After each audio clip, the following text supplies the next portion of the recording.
Bonjour à tous. Merci de participer à cette table ronde donc, du retail à l'omnicanal. On va parler de transformation digitale, mais on va aussi parler de développement durable, on va parler de bénéfices, use case, et on va parler de digital évidemment. Et pour ce faire, j'appelle donc mes invités, ici présents, à monter sur la scène. Ah, sous applaudissements, bien sûr. Hein. On est orphelin de Patrick.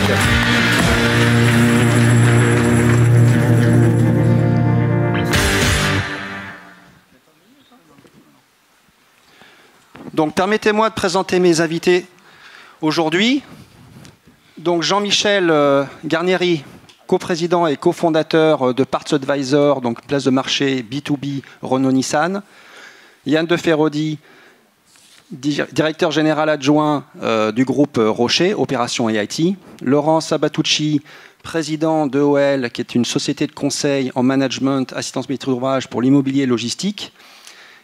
Et Isabelle Badoc, Product Marketing Manager pour le groupe Generix, qui est un partenaire Platinum au sein de l'ASLOG, qui a fait un des premiers, le virage de l'omnicanal, et qui aura une news tout à l'heure pour dire que l'omnicanal ne s'appelle plus l'omnicanal, et a un autre nom. Voilà. Et Isabelle, vous êtes aussi membre du lab Omnicanal, qui présente aujourd'hui notre étude. C'est bien ça, un scoop pour tout à l'heure. Bien. Donc Jean-Michel, première question pour vous.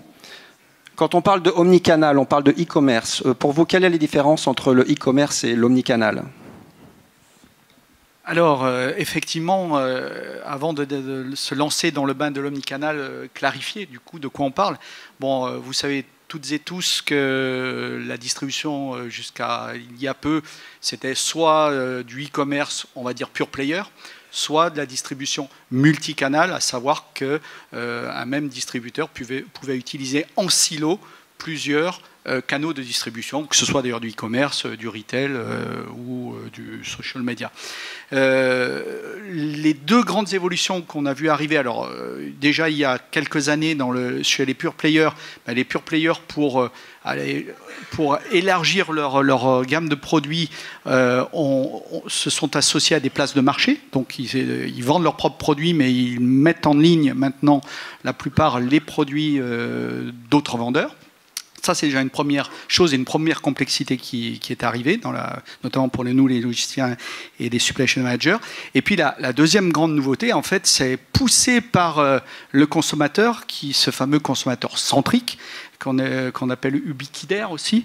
Ce consommateur s'est dit, mais moi, c'est très bien, multicanal, mais j'ai envie d'acheter sur Internet, éventuellement de changer mon produit en magasin, ou alors d'aller en magasin et puis au fond toucher le produit et le commander sur Internet, etc. Et donc est née l'omnicanalité, à savoir qu'en fait le client ne veut pas savoir qu'on a des canaux de distribution différents, il a une relation avec une marque et il cherche à, je dirais, avoir une relation unique avec la marque, quel que soit le canal de distribution. Si on devait expliquer donc ce que c'est qu'une transformation omnicanal, quels sont les éléments clés que vous pourriez aborder ? Alors, effectivement, j'entends beaucoup parler de transformation omnicanal dans la logistique et la supply chain, mais ok, oui, on a plein de choses à faire et on en parlera et on va en parler, mais une transformation omnicanal, c'est la transformation d'une entreprise dans son ensemble. En fait, il s'agit déjà de définir quelle expérience omnicanal on veut faire vivre à ses clients, donc quelle offre de service on veut lui proposer, quel type de relation avec les clients on veut avoir, ça c'est déjà une première chose. La deuxième chose, c'est déjà de développer et de faire la cartographie des canaux de distribution avec lesquels on veut jouer, hein, donc on en a parlé. La troisième chose, c'est de revisiter son back-office. Et pourquoi ? Parce que c'est pas tout à fait la même chose lorsqu'on a un site e-commerce en propre et qu'on a un réseau de magasins affiliés. Donc, et que le client achète son produit sur le magasin en propre, et puis, sur le site e-commerce, et puis qui veut aller le changer chez le franchisé, là, on commence à avoir des problèmes. On commence à expliquer au client, non, mais attends, tu peux pas parce que... Non, attends, j'ai acheté mon produit chez Yves Rocher sur Internet, je veux les changer. Voilà. Non, clairement, donc, on s'aperçoit qu'il y a des enjeux juridiques, du coup, à revisiter. Et puis, il y a aussi également des enjeux de pilotage de je dirais, du contrôle financier, des comptes de résultats. Si on a des comptes de résultats séparés par canaux de distribution, le problème, j'achète sur un canal, je fais le retour sur un autre canal, tout ça, il faut arriver à le mesurer. Donc, troisième élément, le back-office. Quatrième élément, ça pose les problèmes d'architecture IT. Donc, il faut avoir une IT capable de se mettre au-dessus de l'ensemble de ces canaux de distribution, à la fois pour les gérer, mais également pour faire de la data science. On va développer ces sujets plus tard. Et enfin, on va parler de transformation supply chain et logistique, à savoir que du coup, pour servir ces mêmes canaux de distribution, ces différents canaux de distribution, est-ce que j'ai 3 entrepôts différents ou alors est-ce que j'ai pas intérêt à créer un seul entrepôt, mais de ce fait, c'est plus le même type d'entrepôt, et ça, on en parlera plus tard. Merci Jean-Michel. Yann, vous pilotez donc les opérations du groupe Rocher. Vous avez lancé une transformation omnicanal. Est-ce que vous pourriez nous aborder les principaux points? Alors moi je crois que déjà ce qui est intéressant c'est de voir d'où on part et puis où est-ce qu'on est en train d'aller. On a démarré la marque Yves Rocher, certains connaissent un petit peu, mais c'est parti d'une aventure folle. Ça m'a fait penser à ce que disait Bertrand Piccard ce matin, c'est-à-dire qu'on avait dit à Monsieur Rocher que c'était impossible de vendre des cosmétiques, des parfums, etc. par correspondance, c'était juste impossible. Et il s'est trouvé que le premier métier de l'entreprise c'était de la vente par correspondance. Donc vous voyez, on reçoit un petit message et puis on remplit avec des petites vignettes, etc. Et donc ça, c'est le premier canal historique, si j'ose dire, de l'entreprise, qui, à la faveur d'une grande greffe postale, s'est vu greffer finalement un deuxième réseau, qui était un réseau de magasins en propre, donc des enseignes en propre, et qui se sont développés. Et puis on a acquis un jour une société qui vendait un peu comme comme faisait d'ailleurs Avon. Et en fait, ou bien encore Tupperware, en vendant par réunion, qui est aujourd'hui en train de muter vers ce qu'on appelle le social selling, donc de la réunion non plus physique, mais de la réunion sur Internet, donc il n'y a plus de limitation, de la petite dame qui allait organiser une vente chez des copines, et puis l'après-midi, une autre. Eh bien, en fait, on peut avoir X pages Facebook, on peut avoir X réunions vidéo, des tutos, etc. Et on va dire qu'il n'y a plus de limite, puisqu'on est dans l'immatériel. Et donc, aujourd'hui, ce qu'on a, c'est à gérer, on a eu à gérer dans le temps, en fait, plusieurs réseaux. Un réseau de vente par correspondance, donc vraiment du B2C pur. Un réseau B2B, puisque là, on raisonne principalement en France, du moins, avec des franchisés. Et puis, un réseau qui est un peu B2B2C, puisque c'est du social selling. Et ça se complique, ça s'empile. Et puis, il y a eu des couches successives, en fait, pour dire, finalement, j'ai une base de clientes qui est très importante, qui a plusieurs dizaines de millions, et je peux m'en servir quand je veux ouvrir des magasins. J'ai déjà des gens que je connais leur adresse, je peux leur adresser des coupons, etc. Et c'est ainsi que notre CRM est lui-même extraordinairement fort pour alimenter la partie retail. Et puis, maintenant, il y a la partie social selling qui devient extrêmement forte chez nous, globalement, dans le monde. Et en termes de challenge, lesquels vous avez rencontrés, par exemple, commander sur Internet, faire des retours en magasin, avoir des avoirs? Il y a un phénomène culturel, quand même, qui est que, au départ, il y a eu 2 directions. Moi, il y a un peu plus de 17 ans, quand je suis rentré dans cette entreprise, il y avait une direction VPC Monde, donc qui était en plus super déclinante, parce qu'évidemment, au début des années 2000, on s'est un peu rendu compte que c'était un peu la fin du monde, et on voit bien que tout ce qui est Camif, 3 Suisses, La Redoute, etc., et puis il y a des sociétés qui ont complètement disparu, comme Auto, Quelle, aujourd'hui, plus personne n'entend parler, mais enfin, La Source, etc., Quelle, La Source, ça, on n'entend plus parler de ce truc-là en France.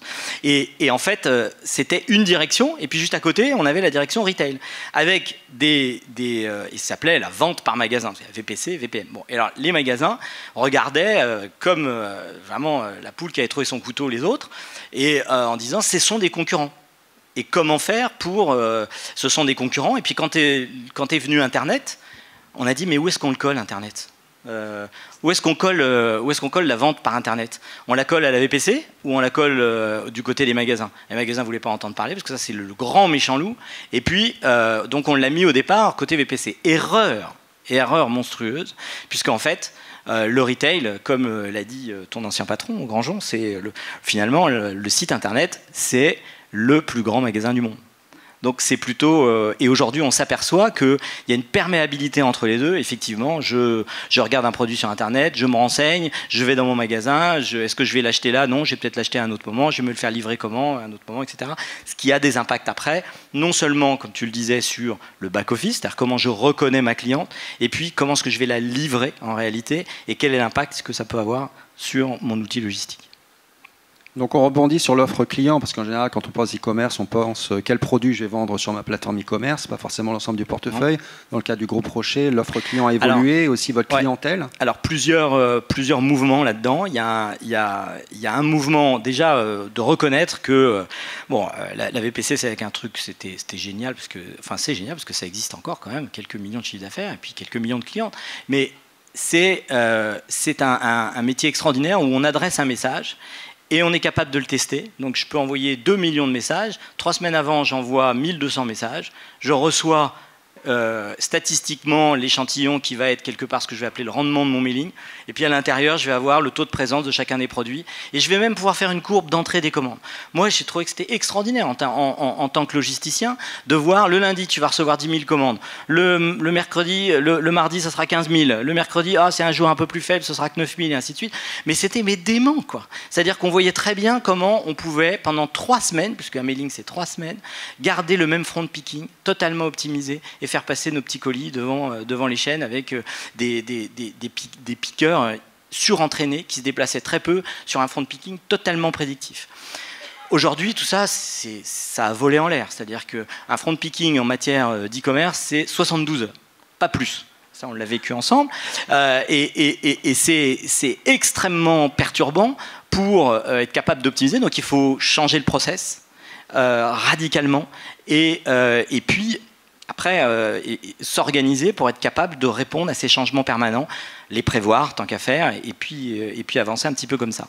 Mais ce qui est intéressant aussi, c'est que le deuxième mouvement, c'est que dans les magasins, on avait des surfaces relativement importantes. Aujourd'hui, on milite, et ça c'est vraiment le fait de l'avènement de ce que nous on appelle le retail arrobas, donc on a remplacé le A par un petit arrobas, pour dire qu'en fait c'est la mixité complète entre des flux internet et des flux retail, où en fait il faut qu'on repositionne le rôle du magasin.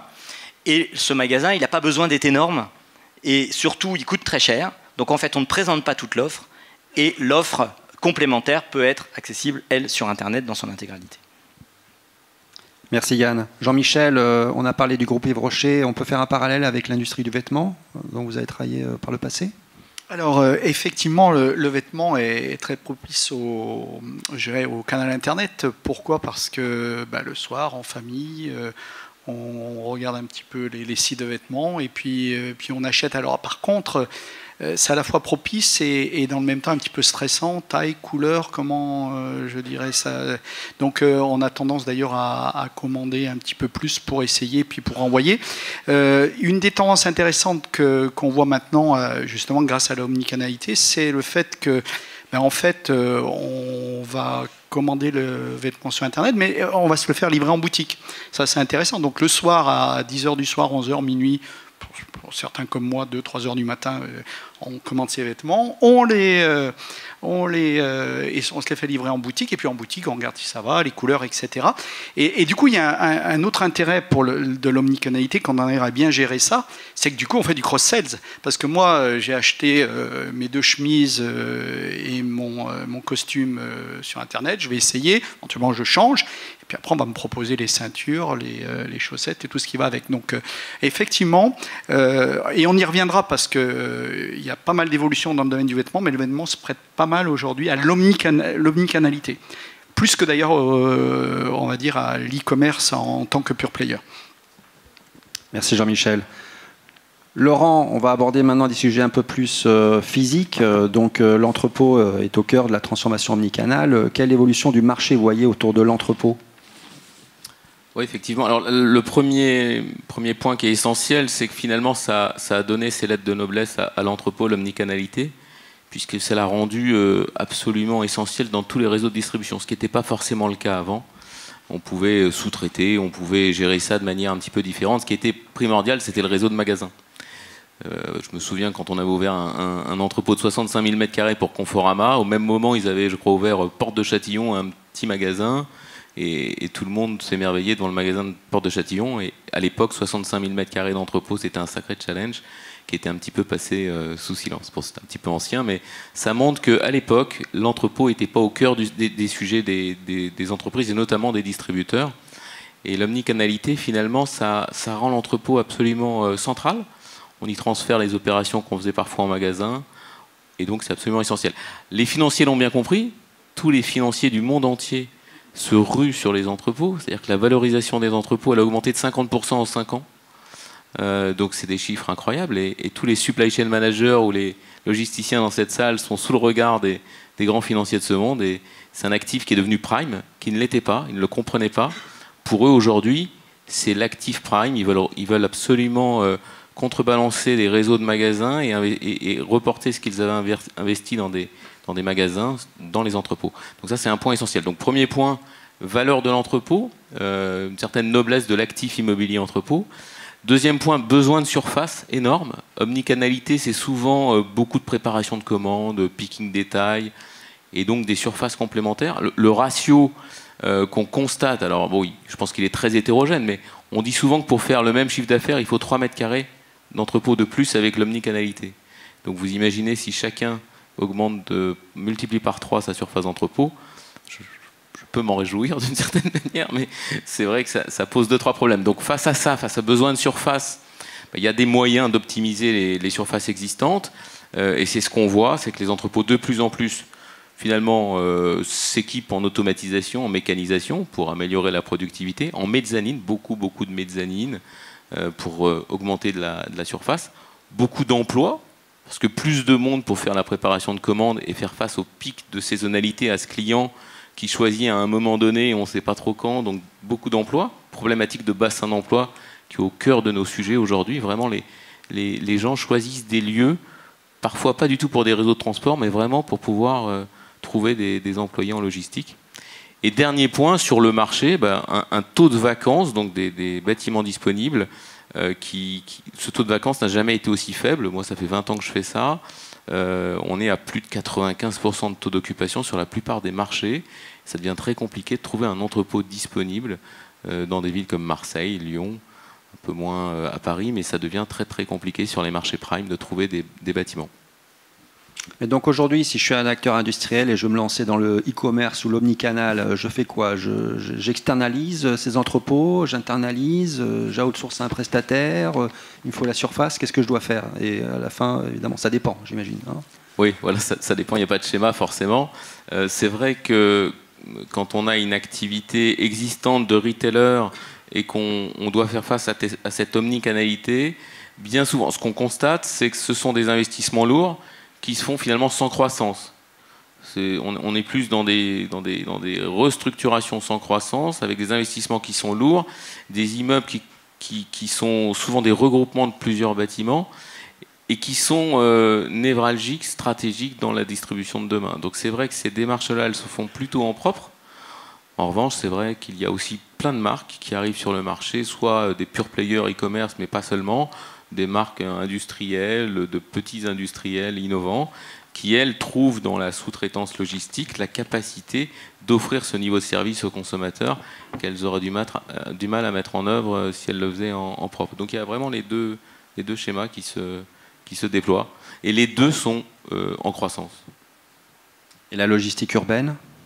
Alors, moi, je pense qu'en fait, le modérateur du e-commerce et de l'omnicanalité, ça va être l'entrepôt urbain qui n'existe pas. Et donc, qui va être ce frein, finalement, à cette pénétration par tous les canaux des produits au plus près des gens qui sont des urbains. Et donc voilà, donc il n'y a pas de schéma de logistique urbaine. En revanche, il y a une frénésie, encore une fois, des investisseurs du monde entier. Il y a des fonds dédiés qui se sont montés pour acheter tous les entrepôts possibles et imaginables aux portes de Paris. Il y a des acteurs publics qui essaient de les préempter. Il y a des opérateurs logistiques qui essaient de les acheter également. Tout le monde comprend que celui qui tiendra l'infrastructure aux portes des villes, finalement tiendra la distribution e-commerce, et que cet entrepôt urbain, il sera nécessaire pour faire fonctionner l'entrepôt qui se trouve à 30 ou 40 km, que tout le monde a, mais personne n'a l'entrepôt urbain.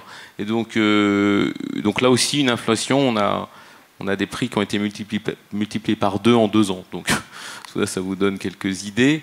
C'est un sujet qu'il faut prendre, à mon avis, de manière très très sérieuse, y compris du point de vue des collectivités. Les réponses qui sont faites au niveau, par exemple, des projets du Grand Paris ne me semblent pas toujours très concrètes par rapport aux besoins des distributeurs.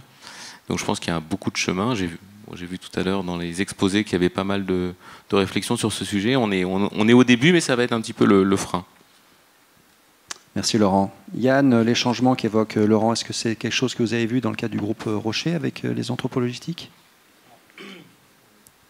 C'est ça, non, je prends ça. Ce qu'on voit mondialement, c'est vrai, c'est des thématiques, moi je retrouve bien les mêmes, sur bassin d'emploi, concurrence à l'emploi, augmentation du prix au mètre carré. On voit bien aussi qu'il y a une tension qui s'exprime sur les mètres carrés pour être capable de modifier nos processus de travail. Alors après, en France, c'est un petit peu spécial parce qu'on joue à la maison, on est totalement chez nous, dans un village qui a vu naître la boîte, et donc c'est un petit peu différent, je pense, en termes de pression globale, mais elle existe bien quand même. Merci Yann. On passe maintenant au deuxième enabler après l'entrepôt logistique, qui est le système d'information. Donc Isabelle, quels sont les grands changements en termes de système d'information que l'on doit opérer dans le cas de la transformation omnicanal? Et deuxième question, donc est-ce qu'on appelle toujours omnicanal ou est-ce qu'il y a un nouveau nom? Est-ce qu'il y a une news à partager ou...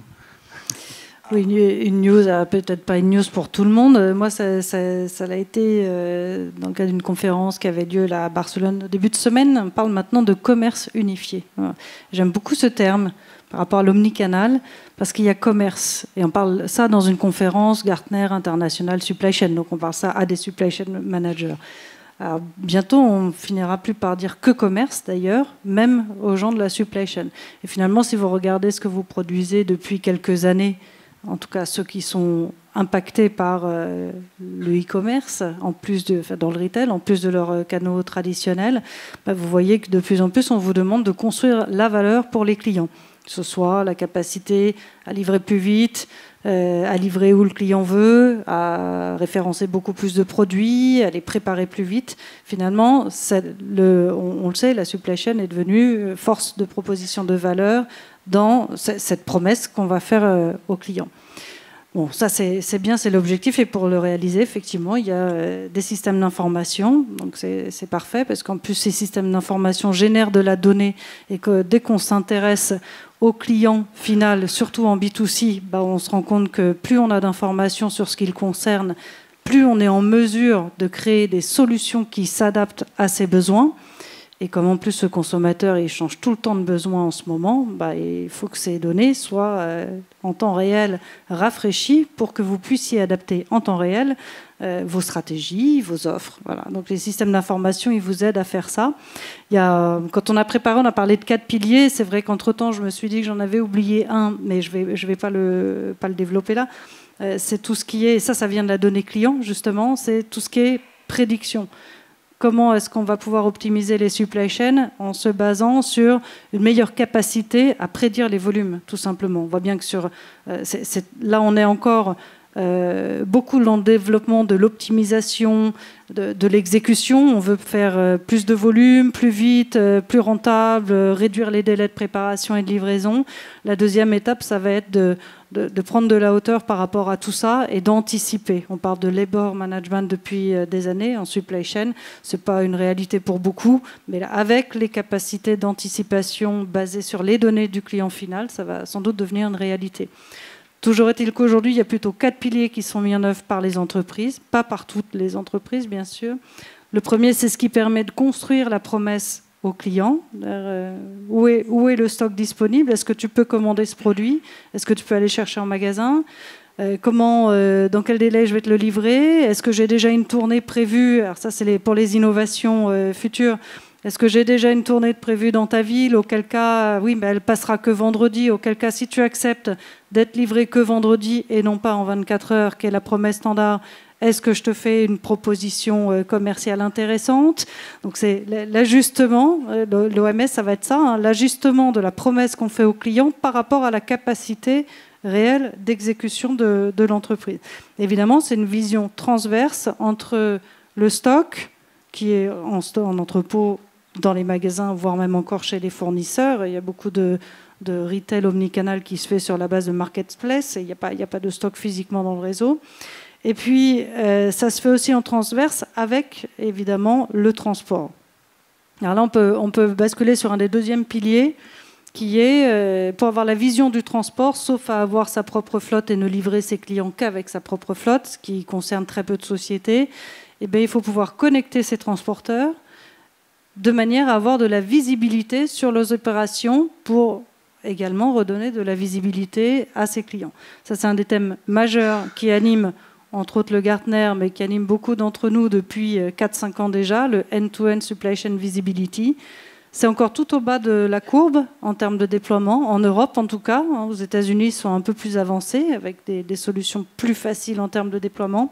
Mais là, c'est ce qui va permettre à la fois de donner de la visibilité, donc de trouver un avantage très court terme pour informer le client, le rassurer, et puis de collecter une masse d'informations très utile, par exemple, pour les TMS, pour optimiser les tournées de livraison en fonction de ce que l'on aura appris de la congestion d'une ville, du comportement d'un client sur du no-show ou de tel transporteur par rapport à des notations de ses clients. Deuxième, je ne sais même plus combien j'en suis. Il y a un des autres piliers, le troisième, c'est toujours la gestion d'entrepôt. Alors la gestion d'entrepôt, elle, c'est déjà il y a quelques années, elle a pris un gros virage, c'est qu'il fallait pouvoir gérer de la préparation unitaire sur des sites qui préparent aussi pour les magasins. Alors ça a amené, vous les connaissez, plein d'évolutions, des modes de préparation, de stockage. On s'adapte aussi aux évolutions physiques des entrepôts, qui est de pouvoir gérer des espaces configurés de manière totalement différente, notamment avec des mezzanines. Ça oblige le WMS aussi à se connecter de plus en plus rapidement avec des outils d'automatisation, de robotisation de plus en plus. Heureusement, la technologie a avancé avec ça, on peut faire les choses plus rapides. Mais ça, c'est un peu le basique du WMS d'aujourd'hui, du WMS omnicanal. Ce qui fait la différence aujourd'hui, tu l'as dit Laurent, malgré les investissements en système automatisé, il y a quand même des gros pics et besoin d'intégrer de nouvelles ressources humaines en termes d'opérateurs, pour des réceptions, des préparations, de l'emballage et autres. Et ces gens-là vont devoir utiliser des WMS qu'ils ne connaissent pas forcément avant d'arriver sur un site.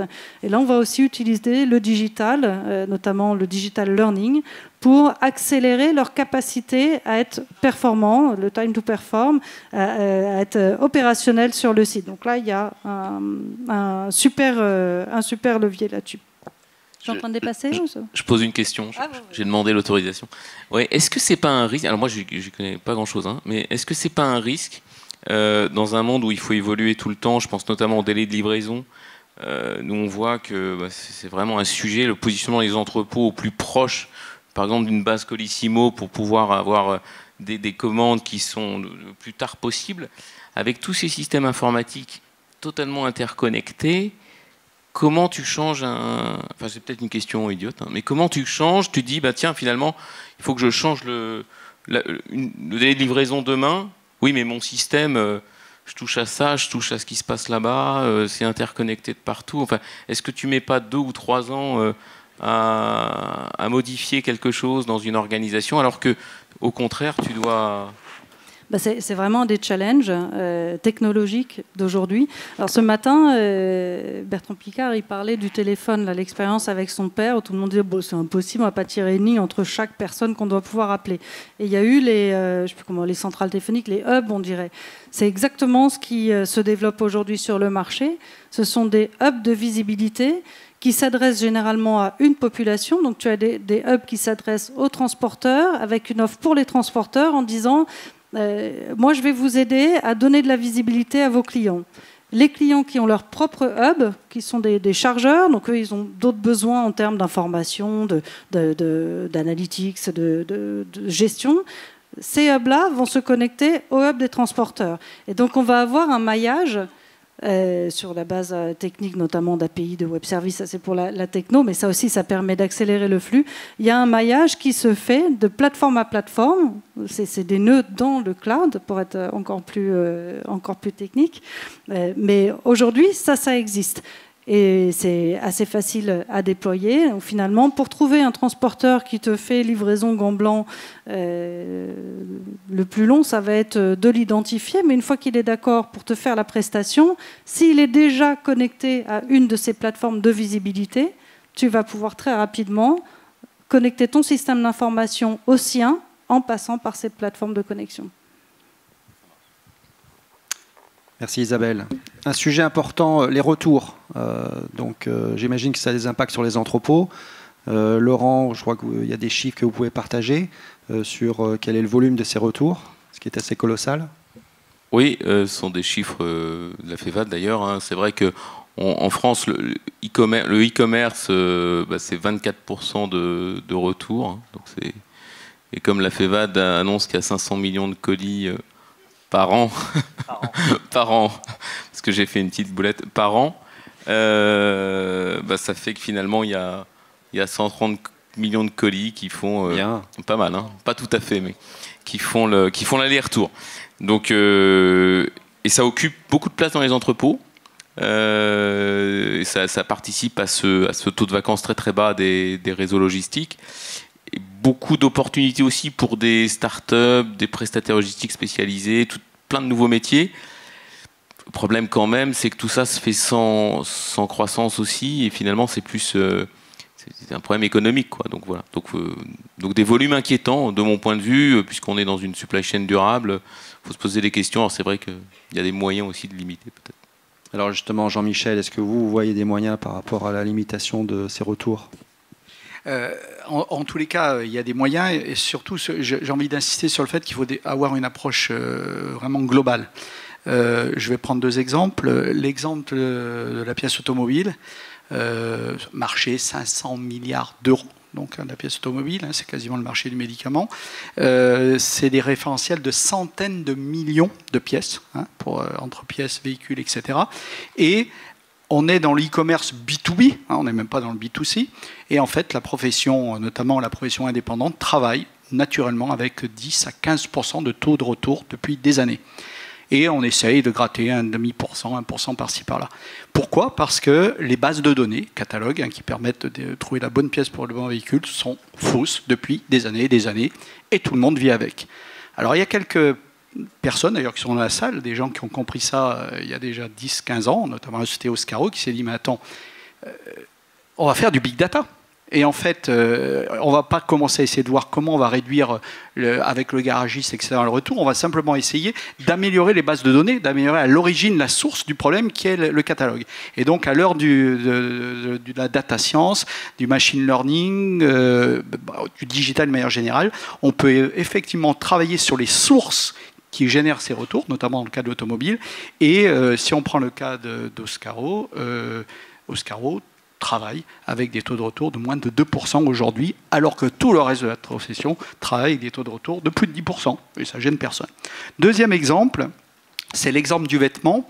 J'ai eu la chance, comme certains parmi vous, de passer au CES à Vegas, et donc j'ai découvert, je trouve, un sujet très intéressant, qui est en fait la capacité de vous créer votre vestiaire digital personnalisé. Donc en gros, le magasin vous met à disposition une application dans laquelle vous rentrez vos mensurations, vous montrez vos choix, etc. Et en fait, lorsque vous choisissez les produits, votre photo, en fait, vous pouvez essayer virtuellement votre produit. Et ça, effectivement, c'est une source d'amélioration très forte, notamment pour le e-commerce vêtements B2C. hein, donc pour les pure players, parce que comme on l'a vu, les pure players, et je vais vous donner même quelques chiffres, j'ai une relation en directeur supply chain de Next, qu'on a côtoyé il y a quelques années. James Greer nous disait, moi en fait la robe là que tu vois là dans l'entrepôt, elle fait 7 fois l'aller-retour avant d'avoir trouvé son client final. Et d'ailleurs, chez Next, qui a un très grand de e-commerce à VPC en Angleterre, on avait une zone de retour qui était une zone à la fois de repassage, de reconditionnement, etc. C'était complètement intégré dans le process et je ne vous laisse pas imaginer le coût. Donc en intégrant, je veux dire, la possibilité d'avoir un avatar, donc de créer son avatar et de pouvoir faire son essayage virtuel, voilà une deuxième source. Et là aussi, c'est encore thanks to the digital, va nous permettre de réduire fortement ces retours si on prend le problème dans sa globalité. Merci Jean-Michel. L'environnement durable dans tout ça, on en a parlé ce matin, Solar Impulse, etc., RSE. On parle d'entrepôts, ils s'agrandissent. On parle du système d'information, ils s'agrandissent. Est-ce qu'on va dans le bon sens dans le terme de développement durable? Est-ce qu'il y a des efforts qui sont faits? Est-ce que Laurent pourrait aborder ce sujet? Moi, j'avais une petite réflexion préalable. Oui, bien sûr. En fait, c'est un petit peu la conjonction de nos témoignages de nos jeunes millennials qui sont arrivés tout à l'heure, et puis ce dont on a parlé à propos de la circulation en ville, la circulation urbaine et la problématique. Je ne peux pas m'empêcher de me dire mais pourquoi faire tout ça, quoi?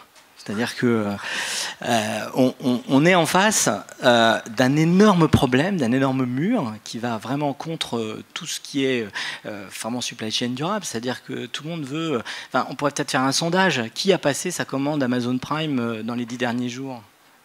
On pourrait, je sais pas, vous ne pouvez pas lever la main, ceux qui l'ont fait, vous avez trop honte, c'est ça? Non. Bon, moi je l'ai fait. Donc il y a un besoin de plus en plus fort qui est exprimé. Je veux être livré dans 2 heures. Je veux être livré dans 2 heures. Pourquoi? On était il y a quelques semaines ensemble à l'excellent salon Movinon organisé. Ça y est, vivant, je l'ai fait. Voilà. Où quand même il y avait une personne de la mairie de San Francisco qui disait mais toutes les livraisons ne se valent pas. Livrer en 2 heures un médicament, ça n'a pas la même valeur que le chicken burrito. Donc, et à un moment donné, il va falloir choisir. Parce que même si on réussit à faire des projets extrêmement pragmatiques, mais ambitieux, comme Evolu, etc., on a quand même un problème de fond, c'est qu'on a suscité une demande et excité un commerce qui nous pose des problèmes. Et après, maintenant, on est en train de déverser des tonnes d'intelligence pour essayer de le résoudre. Mais il faudra peut-être essayer d'aller à la source, comme tu disais à l'instant. Non, tu as complètement raison. Bravo. Voilà. Il a dit. Sur les aspects effectivement environnementaux, il est clair qu'on peut aussi travailler énormément des sujets, alors notamment sur les aspects sur emballage déjà, choix des matériaux, capacité à remplir les colis. Et là, les WMS nous aident énormément parce que du coup, on remplit par nature des produits des colis avec des produits hétérogènes et chaque colis est différent. Donc, comment j'arrive à faire en sorte que je ne transporte pas de vide? Je me souviens à l'époque de vente privée. Alors, on avait à la fois intégré un WMS, mais également intégré des machines qui réduisent le colis à la hauteur de son dernier produit. On avait réduit de 30% le nombre de camions, 30%. Dès qu'on a mis ces machines en place, il y avait 30% de volume en moins transporté. Voilà, donc on peut clairement agir aussi sur l'optimisation des tournées de camions, avec les TMS, etc. On a plein d'outils pour ça, mais j'aimerais laisser parler Laurent parce que nous, on voit ces optimisations, on les travaille depuis un certain temps, mais il y a aussi d'autres optimisations qu'on va faire à l'intérieur de l'entrepôt. Et là, Laurent, je crois que tu voulais nous en parler un petit peu de ce qu'on fait à l'intérieur de l'entrepôt. Et on passera aux questions. Oui, très vite. Oui, je pense que l'entrepôt devient, comme il est stratégique, il est de plus en plus au centre de la stratégie des grands groupes. Et donc, les directions RSE commencent aussi à s'y intéresser beaucoup plus qu'avant. et je crois qu'il devient vertueux. Nous, on met en place dans notre structure d'ingénierie une structure qui s'appelle OL Green, dont la vocation est de baisser le bilan carbone des bâtiments, en travaillant essentiellement sur chauffage, éclairage. Aujourd'hui, en travaillant intelligemment, on peut, il y a quelques exemples d'ailleurs dans la salle de gens qui ont fait des bâtiments remarquables, on peut pratiquement faire un bâtiment qui est assez passif d'un point de vue énergétique. Donc voilà, le bâtiment, et ça va bien au-delà des normes ou des certifications. Le bâtiment, en tout cas en tant que tel, peut être très vertueux, beaucoup plus qu'il ne l'était il y a 4-5 ans. Merci Laurent. Donc nous avons un système klaxoon qui nous permet de voir si la salle a pour vous des questions.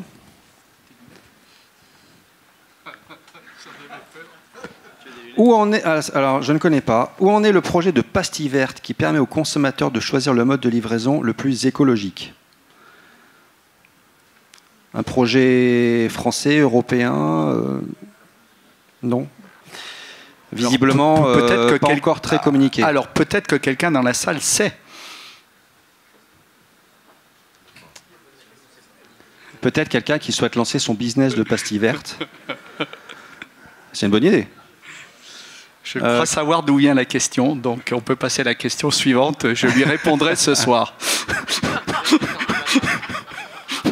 Bertrand Picard nous disait qu'il fallait réglementer pour préserver la planète. Faut-il interdire le e-commerce qui surconsomme et transport et packaging, etc. Je pense qu'on a un peu répondu à la question. Moi, je voulais proposer une taxe écolo pour les livraisons de moins de 3 jours. Voilà, non, mais... une bonne taxe. Oui. On fait plein de taxes. Donc taxe carbone. Une taxe carbone. Oui. Toutes les livraisons de moins de 3 jours. Il y a ça, mais je pense que oui, on peut mettre des taxes, et pourquoi pas d'ailleurs. Moi, je pense que c'est malgré tout une bonne question. C'est pas l'interdiction ou mettre des taxes, c'est surtout s'éduquer. Et on l'a dit, tu l'as dit, Yann, il y a des produits qui peuvent être groupés. Par exemple, et ça on a vu ça à Movienon, j'avais aussi la chance d'être dans ces super événements de Michelin, donc allez-y, voilà, donc ils sont venus en nombre, ils sont 25 dans la salle, donc, et j'ai vu effectivement, il y a une excellente présentation qui montrait en fait une app dans laquelle on peut accumuler un certain nombre, je dirais, de demandes et ensuite envoyer sa demande groupée à son distributeur. Alors qu'aujourd'hui, on est au fil de l'eau. Allez, je veux des cartouches d'encre que j'envoie et hop, on m'envoie des cartouches d'encre. Ensuite, 2 jours plus tard, je veux ça, sauf que mes cartouches d'encre, j'en ai peut-être besoin à la fin du week-end. Donc, je pense qu'il y a plein de solutions, en tous les cas, pour désynchroniser, on va dire, la livraison du besoin et être plus, on va dire, plus responsable par rapport à cela. Et ce sera le mot final. Merci Jean-Michel, merci à vous. Merci. Merci beaucoup. Merci Patrick. Merci.